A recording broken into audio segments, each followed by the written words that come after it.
1999 की बात है।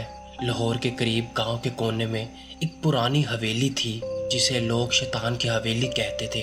दीवारों से प्लस्तर उतर चुका था, खिड़कियों की लकड़ियां टूटकर लटक रही थी और अंदर काली बेलें फैल गई थीं। लेकिन रात को उस हवेली का मंजर ही अलग होता था। लोग कहते थे रात को उसके कमरे में दिए चलते हैं और सुबह जमीन पर मुर्दा मुर्गियां, काली मिट्टी और खून के नक्श मिलते हैं। कई दफा गांव वालों ने इन चीजों को देखा था और इसीलिए वो जगह गांव में मनहूस समझी जाती थी। बुजुर्ग कहते थे कि वहाँ काला जादू होता है और इंसान से ज्यादा कुछ और रहता है। जवानी में हमेशा एडवेंचर का शौक होता है। मेरा दोस्त फारूक सबसे ज्यादा जिद करता था। उसका कहना था सब अफसानी बातें हैं, सब बकवास है, हवेली में कुछ नहीं। एक दिन उसने मुझे और दो और दोस्तों को चैलेंज किया कि रात को वहाँ चलते हैं। शुरू में हमने मना किया, लेकिन उसकी जिद और मजाक उड़ाता देखकर हम मान गए। चांद आता था, जमीन पर बादल घने थे और हवा में एक अजीब सा सन्नाटा था। हम चारों टॉर्च और मशाल लेकर हवेली के पास पहुंचे। दरवाजा आधा खुला था, जैसे हमें अंदर बुलाया जा रहा हो। अंदर कदम रखते ही एक ठंडी हवा ने घेरा। खिड़कियों से तूफानी हवा गुजरती तो लगता जैसे अंदर कोई मुस्कुरा रहा हो। दीवारों पर कुछ अजीब सी काली लिखावट नजर आई जो इंसानी जुबान नहीं लगती थी। कमरों में से एक से हल्की सी रोशनी आ रही थी। हम अंदर गए तो देखा जमीन पर एक काला घेरा बना हुआ था। उस घेरे के बीच एक पुराना तावीज, कुछ मुरझाए फूल और खून के कतरे पड़े थे। मेरे पैर थरथराने लगे। मुझे लगा हमें फौरन लौट जाना चाहिए, लेकिन फरूक हंसने लगा। यही है वो काला जादू, देखो सब बकवास है। और उसने बिना सोचे समझे तावीज उठा लिया। जैसे ही उसने तावीज उठाया, दिए एक एक करके बुझ गए और हवेली में गहरा अंधेरा हो गया। दरवाजा अपने आप जोर से खुलने बंद होने लगा। दरवाजा अपने आप जोर जोर से खुलने और बंद होने लगा।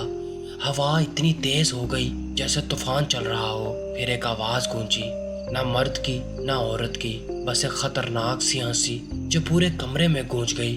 फारूक के चेहरे का रंग उड़ गया। उसने जोर से कहा, कौन है वहाँ, सामने आओ। तब हमने देखा कि दीवार पर एक साया हिल रहा है।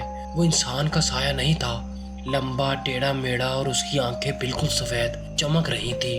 हम तीनों पीछे हट गए, लेकिन फारूक जगह पर जम गया।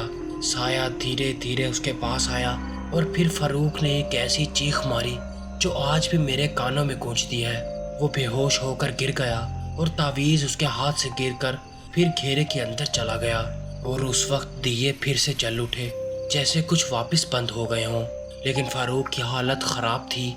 हमने उसे उठाया और भागकर गांव लाए। लोगों को बताया। एक बुजुर्ग फकीर आया और उसने कहा, तुमने गलती की है। वो तावीज एक रूह को बांध कर रखता था, उसको छेड़कर तुमने उसे आज़ाद कर दिया है। अब वो रूह फारूक के साथ चिपक गई है। उस रात के बाद से फारूक बदलने लगा।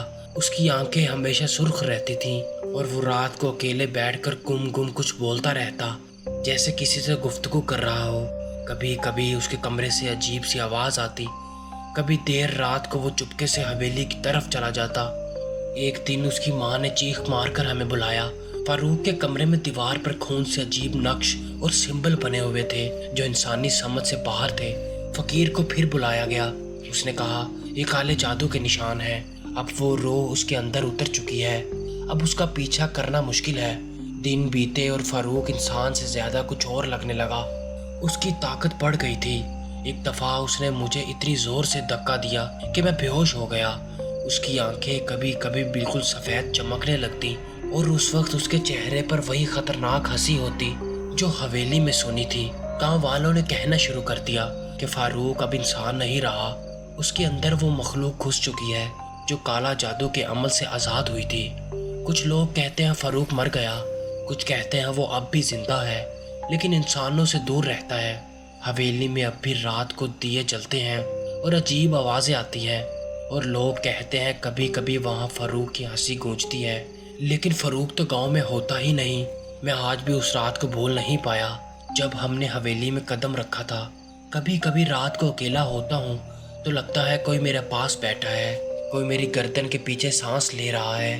अक्सर आईने में मुझे लगता है कि मेरे पीछे सफ़ेद चमकती आंखें मुझे घूर रही हैं। शायद वो रूह अब सिर्फ फारूक तक सीमित नहीं रही, बल्कि हम सब तक आ चुकी है।